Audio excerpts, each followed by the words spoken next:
Ia Samoa koe koe whakalofa aku ta lofa lava Samoa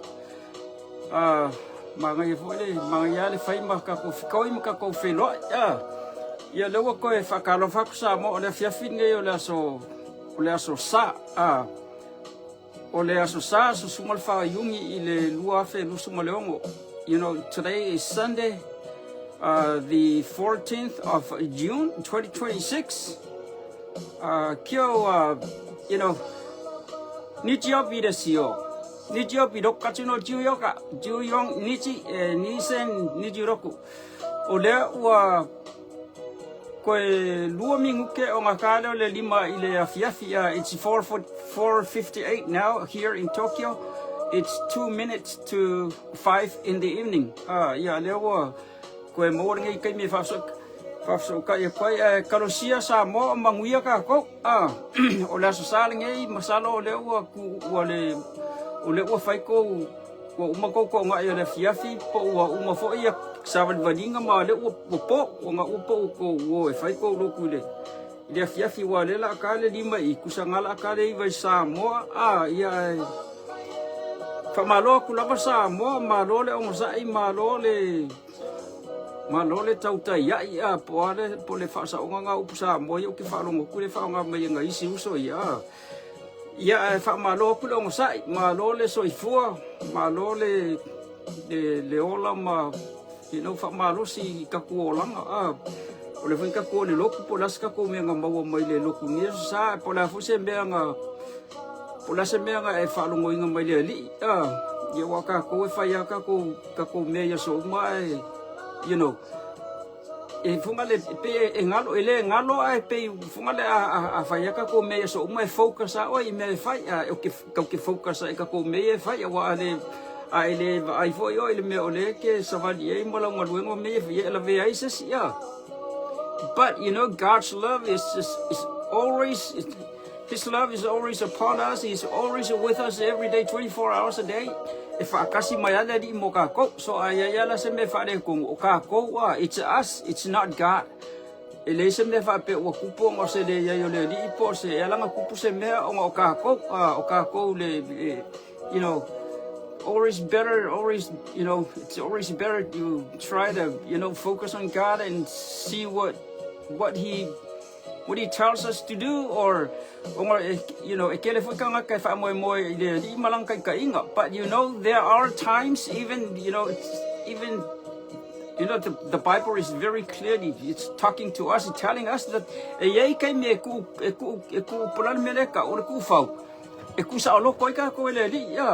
pe ole nga ba kula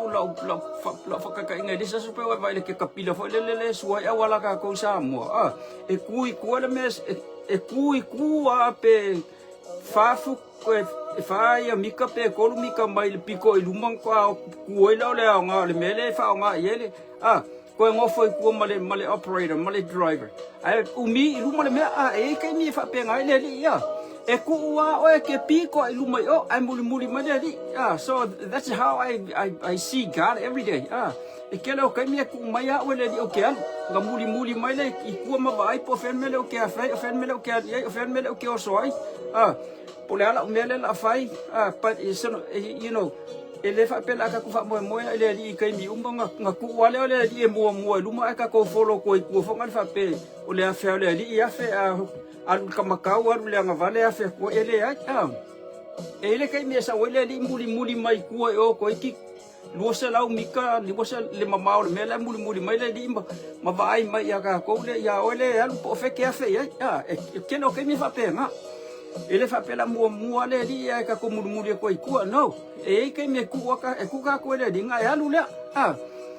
nga vai mai le sila mai le di ma vai mai ya ka ko po fe me ka ke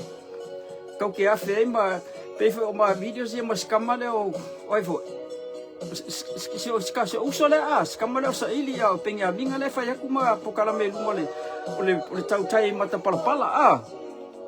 you know, o leo ke whamakala, kua me i o ke kaoi. O kai minga e kua ia wele di, e kua wele di ingo walua le, i o po fele me o ke kikilo, e po fele me o ke la ai, o vai po fele me polale me o ke kango iai.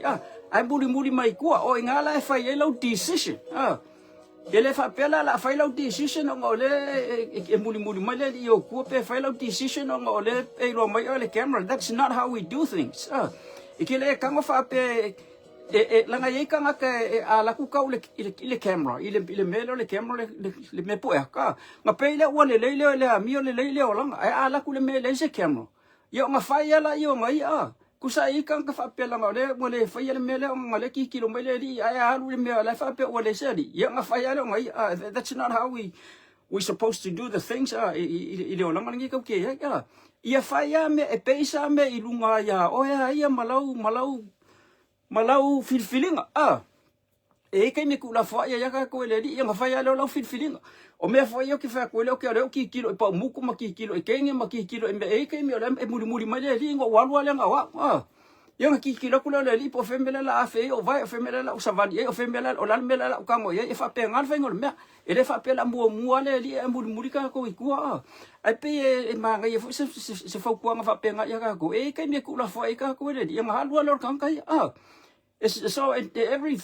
depends on us. It depends on you know, we depend on God, we depend on the angels to come and help us, but it doesn't work that way. E ke me so e mai angelu a fa pe o mai angelu ya kai kale ka ke le maki ke o mai angelu kai munungu a ku ai ke le maki ya ele fa pe la mulmuli ko ya ma ya angelu ya o pe mua ko ya angelu ya o ele e pe o angelu nga yu ko vei moso a nga o ko fusipo e fa pe ngar fa ngol me ya si mai le di po la me la lu fa ko fus o e la ku ka mo se a ko lo maku po la me ngar e fa pe ngar fa ngol me e le fa pe la ya pe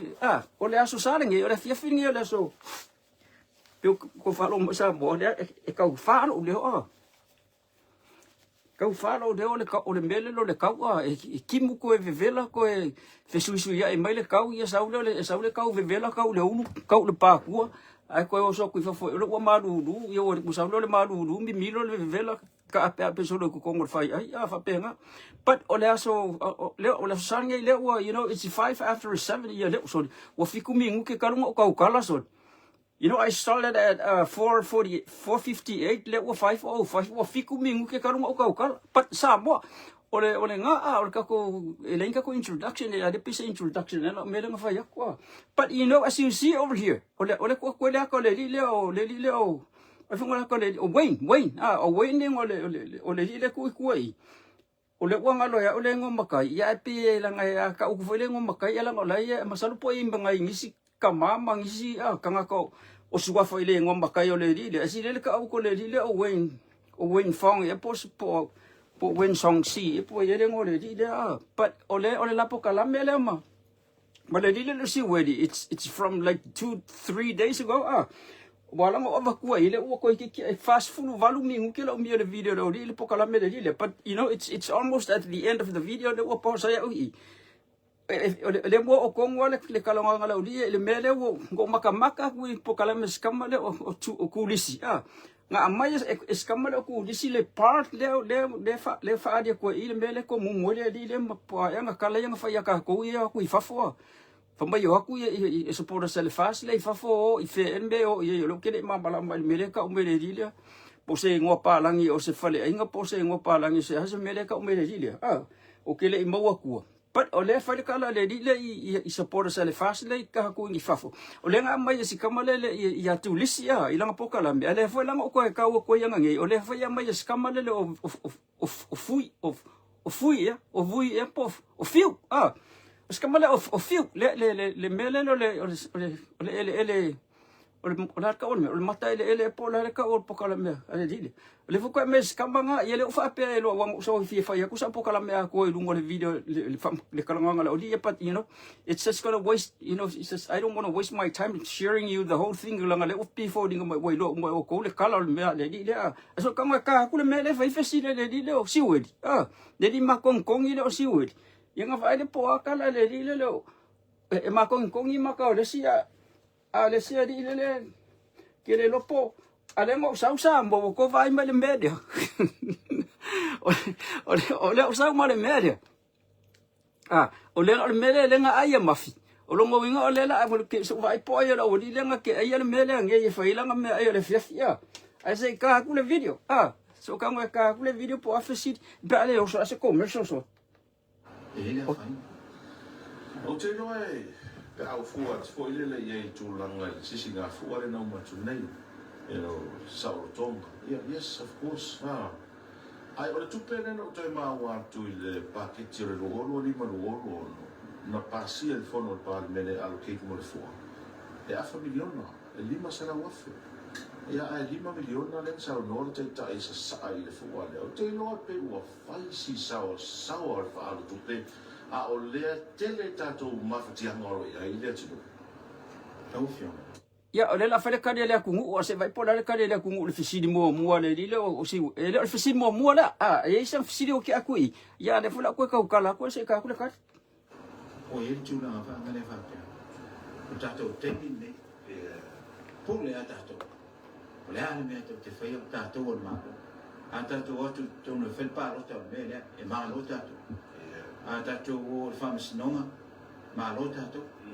wale nga alfa policy fai no men tele amere ele e fu si será di mas fu miliona o será di mas fu tala tu me fo uma me ele wa ma o no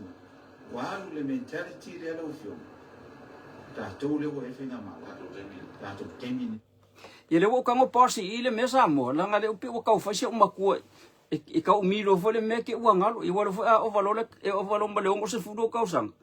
ya e umangi ya le fesili ya le kule kari o se o ngor le uangalo le fesili ya ale la fa ya ku ke uangalo ole ua ya ali ole ngor le dide o Wayne ole nga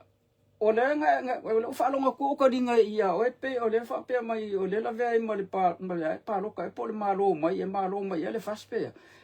pula ya oele nga sa ku kong ekele ima lo ma se pa loka ekele ia lu fa sa su enga ekele ima lo ma se pa loka ekele ima lo ma se interview fo ngale pasinga nga ka yo ku kong ele ko sa oele nga ima lo ma me ka o le pa lang fo ngale le one by default ya one by default se si ku sa ka fo ngale la ku lungo le maya mo fiwa ku o ele sa le panga fa penga umal me nga ke le nga ima lo ma ya di wait usa o nga ke lewa sa ngi episa ma malo mai lo ngukui o nga langa nga wa e ko kongol pale mengi ma e o ku nga o langa nga malo fu kusa nga ela ku ele bole sa ulau panga ya wala le si me o ka fa malo fu o langa nga wa ela ya o nga le mera le o sa e ko mu le wa ko mu mai o wa vai la ye lo ka ngalo mela le nga mo ka fasi maku le o ka ngalo le but you know ole fa lo ku ilo kala le la ve mai o fesili le la ve mai ku per si singa fu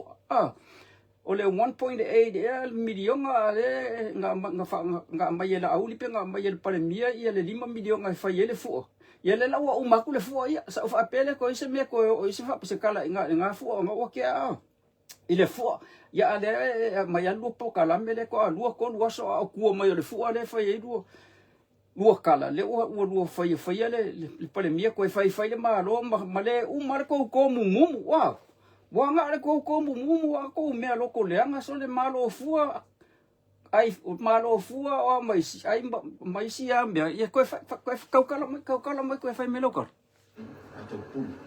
ma fa la vela le tulu ya ato le sa aole safari tu ole safa uma to ya mata tu mata ta rote kone me pite o silin mata o ole safa ta to ni po ole safa ta to ni samo ala fi sa pora si o mai fa o mai o fu ko pite so I ai ye fi a mai pasi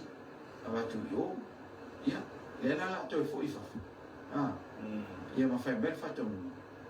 na faya bele mo ki faya ko pena uma bele sa iwa ile fo ko fa longo ku ia le ke le longa ku le upa lang ile pe uma se upa lang ile ka umai le li po se ngo se me pe a sa mo po ye so so ngi ma se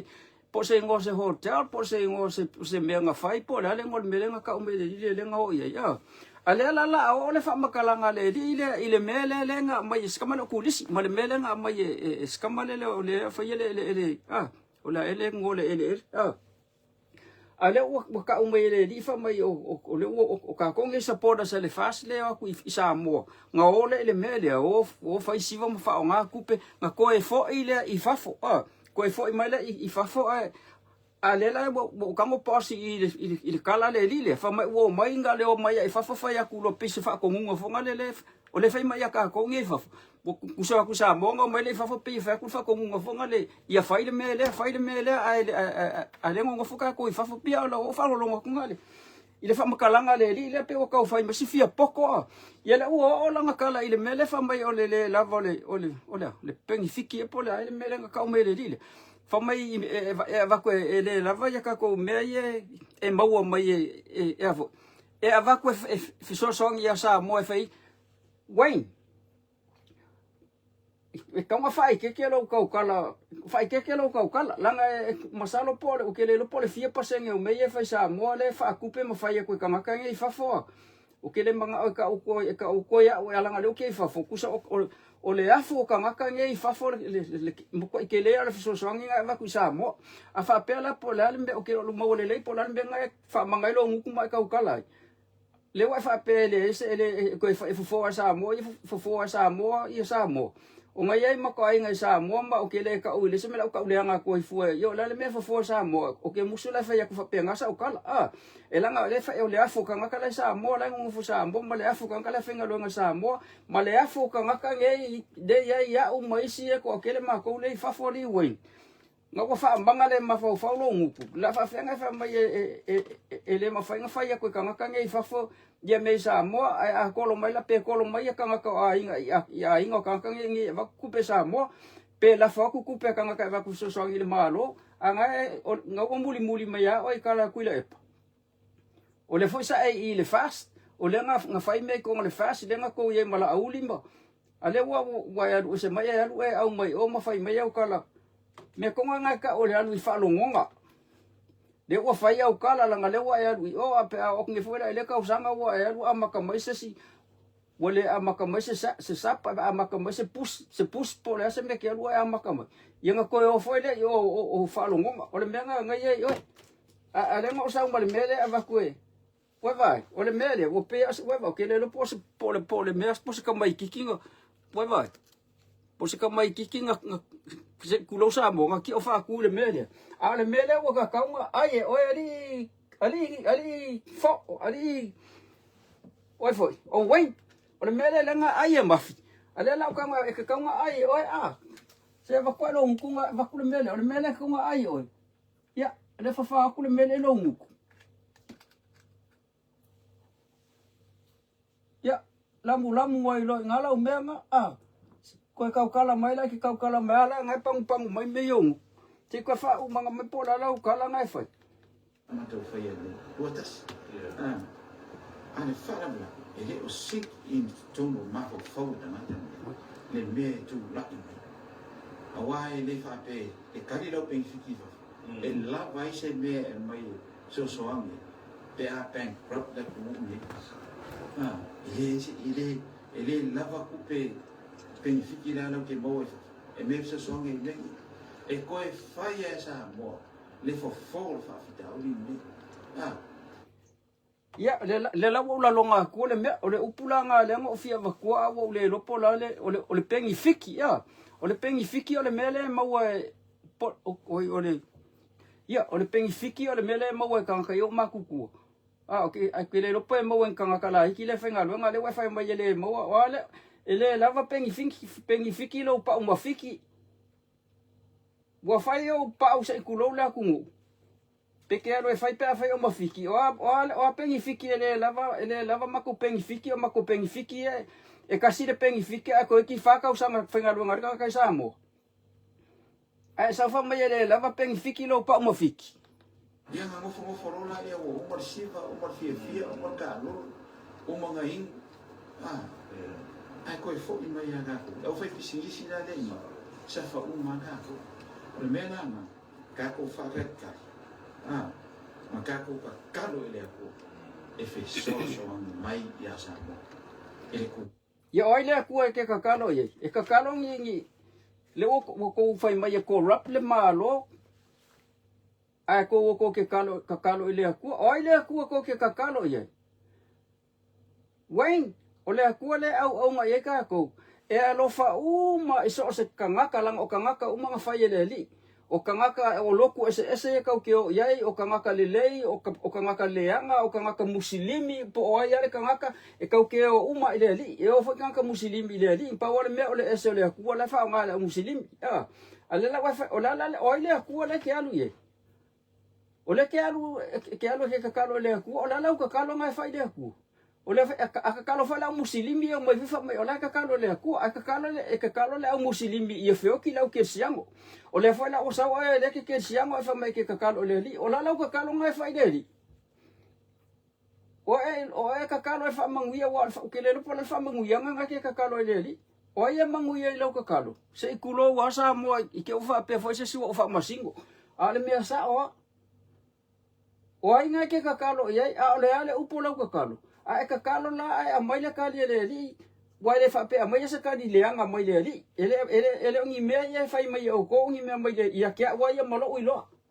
la ngai le sa le di a mai ngi ma fo fa ba le ma ma fo le anga a sa le li e va ku le was e sa ma fo nga fa pe o se me nga mai le li o e lo e piko e poko ku ki apolo ya ka ko nga sa le ka di fa pe o ka le li ar ka di mar ki apolo nga wa fa pe o me mai le li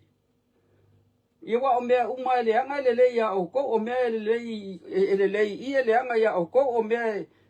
ele anga I ele lei ya o ko a o mea ele lei ele anga I ele lei ya o ko ole mea nga ya nga aru la ka kalo se aru nga la ka kalo po la ka kalo nga fai le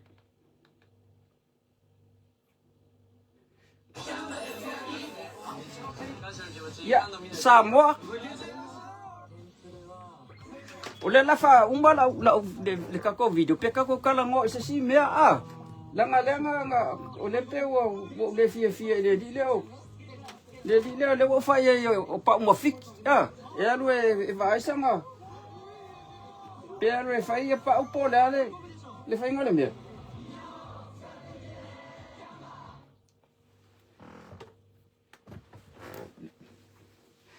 ya le o lunga I o le la so mai le si pokala me le lo kuila e pa se fa madia ku sa mo nga fa pe nga le fa ngo o ka ko me wa le me wa ku pe ka fe ke lo pi ku mo lo buk ye si le lo ka ngo ka pe la nga ke o fe ke lo puka I lo le fi ka nga ye lo ko le nga le ale la fa uma ir ka ko video pe fa si ka ko me kala mo mai sa mo po la se me ale wo le mele lengo ofia va ku le uma I le mengo ofia va ku ka pa on mele lengo va ku le nga mai ku lisi o le mea fo yanga kasi le nga mai skamale of fiu epo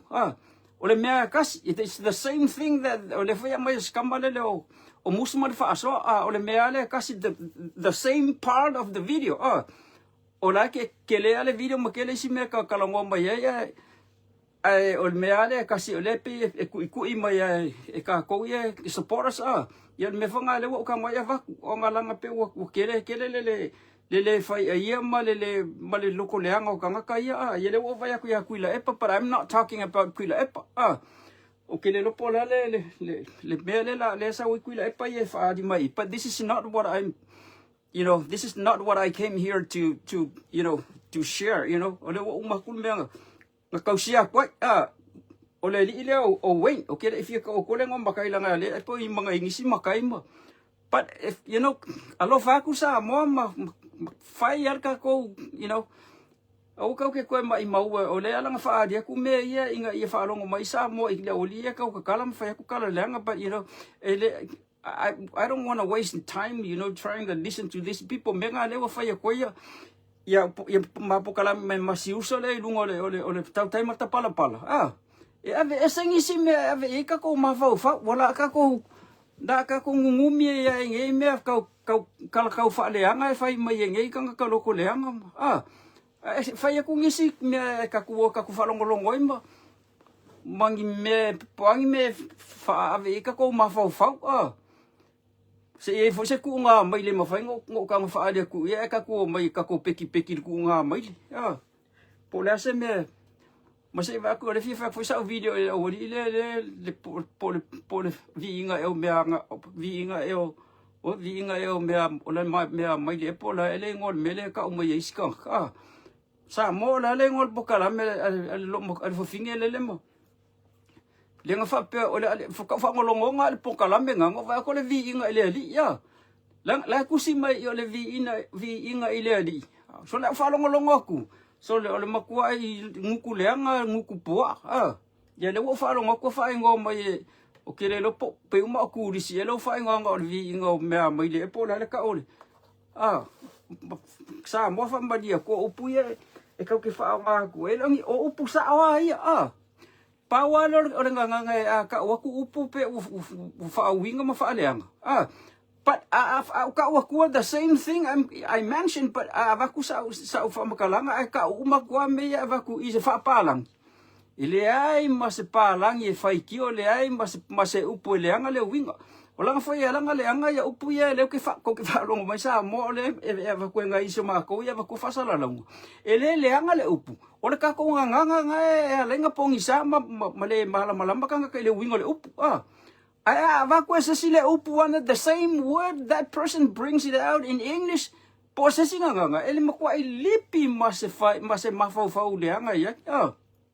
Anga ya upu ya vakwele ole anga le upu. Ole le anga o fa winga nga ka ko le nga sa mo male ka ko nga ngu. O upu sa o ya vakwele se upu le anga. Le fongo fa ku le siasu. O upu ya vakula sila le mai ale lima malama. Ai kaulo le fai ai o Samoa o ka ia o fai o valele ma fau ai lo se le ma fau o le upu o la sa o la wala nga fa penga o mo le nga male nga ngu ka ko awa fa pa lang ia ku upu ia ma fai aku se video ma fai se pokala I upu ia the same words ele ai ma se me le nga pe ava ku fa pa lang pe ava ku se nga once fa nga ko lo fa Samoa ia oka wo kele you know o ko le o mai sa or ka nga fa ko le upu ai fa u lunga vai ai mo pe le mongol pua le nga vele suwa le lo o kuila pa oi kuila epa ya sa mo le la fa marka covid so se vai lo ke ko mo le fa le o le kila o kula so le wa soft wa fi male vela so o ko vela ke le ya pangi so ele le o ko mo sa mo nga vela pe nga se ko se fulu ki ke li pe nga se su valu pe o nga ma nga ele vevela ka ko ia ole si me sa mo vevela sa vili la longa sa vili o sa mo lu fa pe ke longa ma ki lu pe fa ka usa pe fa ko ngi pan ke lu ai la lo sela au sa ma sang yang o lo fo ila lo le I ka fa le library le library po le library le sa ile ka fa le waki ka ke lu ka ngofo ila lo ngol mukia nga sa vili ma nga ia la o engei e po o fea ke ngofo I le sama kwa ele iloa e fea loa I le vevela ia le leina o koksa ngai sa mo e vevela le sama e vevela le la but you know e once ke ro ila se la ia ngai la longa le ma luma le ma ngai e sa mo e si dia sa mo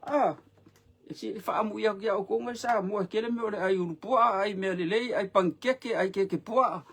savili po ferme ia aluka ele le sami ia luos o ingei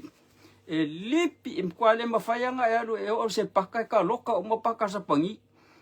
ele le fo New Zealand ke mi funga ngo fo New Zealand ma Hawaii e ka kala uma paka ma vai cafe ma everywhere you can go anywhere o isa pangi sole ko de lo fa akusa nge ya kungu ako va ai fo awala sa pangi so se awala la u kele lo sa pangi o le fa nga pe ka ulenka va le o so e o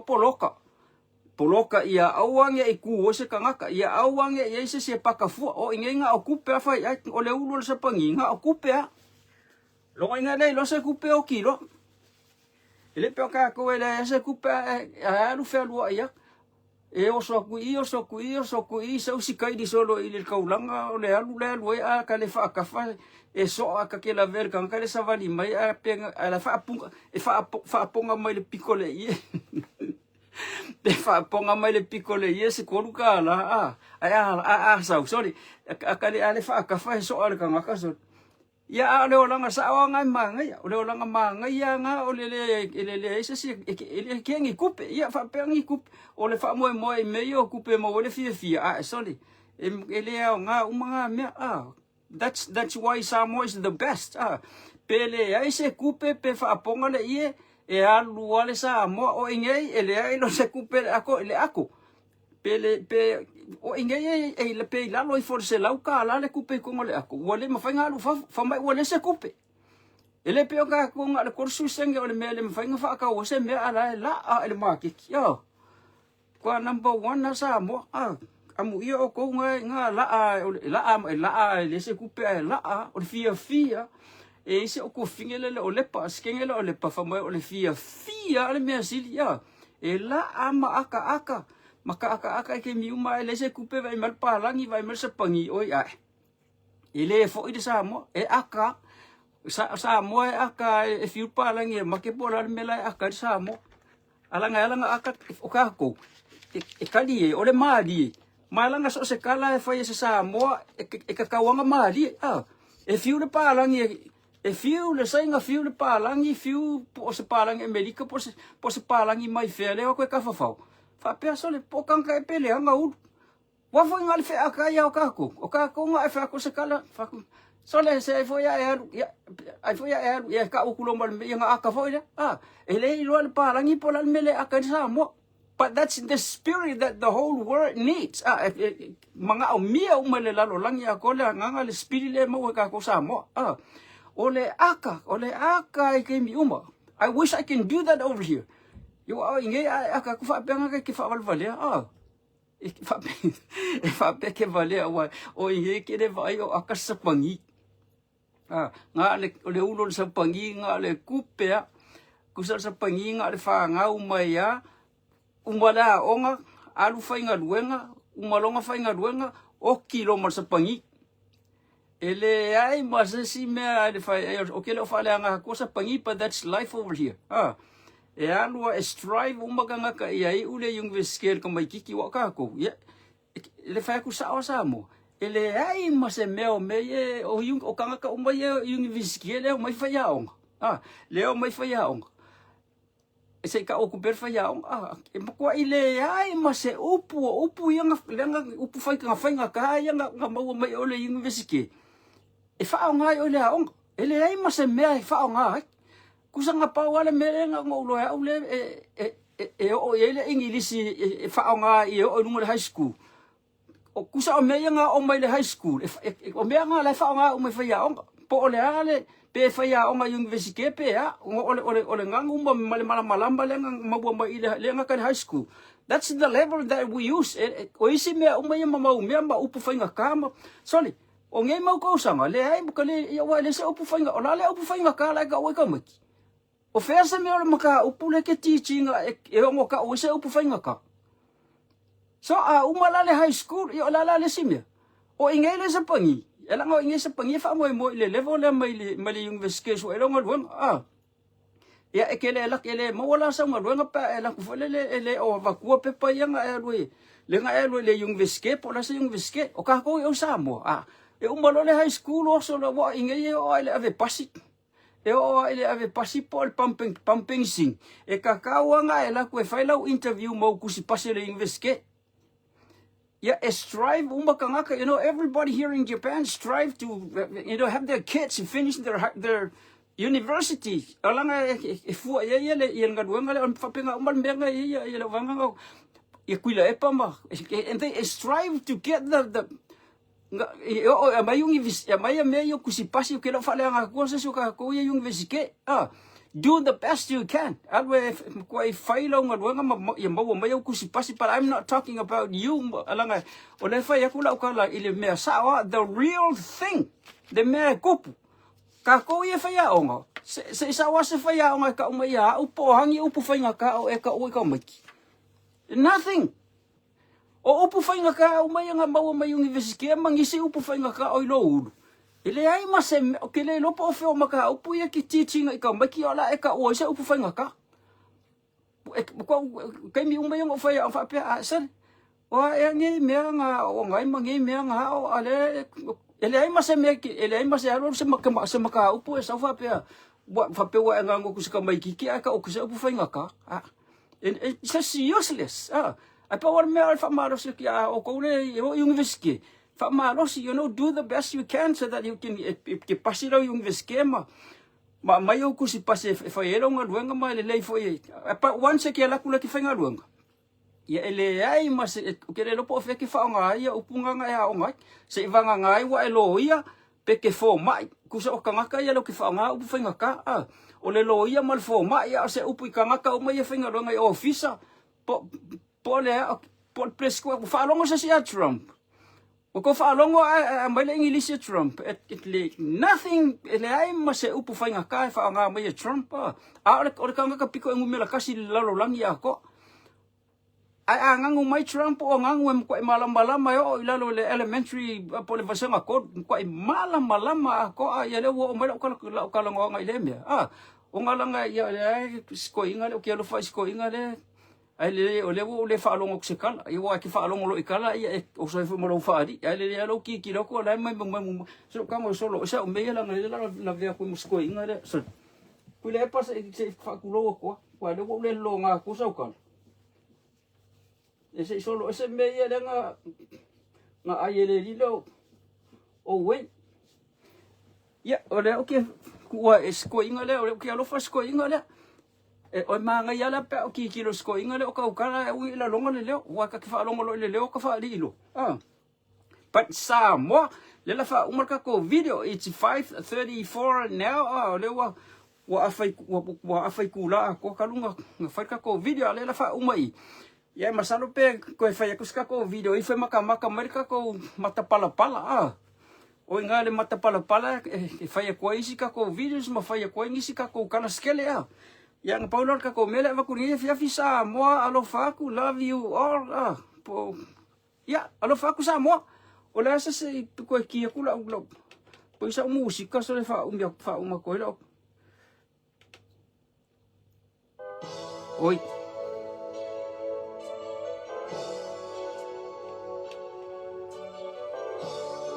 ya porque le lo po le vai ale e o ngale pesele pa Samoa la fa uma irka ko pokalame alo fa ku pa oi foi maka mai ka ko YouTube maka mai ka ko pokalame ma like and share ya ya maka ko iska ngaka mbao aku ipapungi kingi mau aku ikonga mababa po ferme o ya yo aku ko ya le ipaka ma o ya sau fa o aku irka ko pokalambe love you all Samoa fa ko fa so from Tokyo bye bye and sayonara.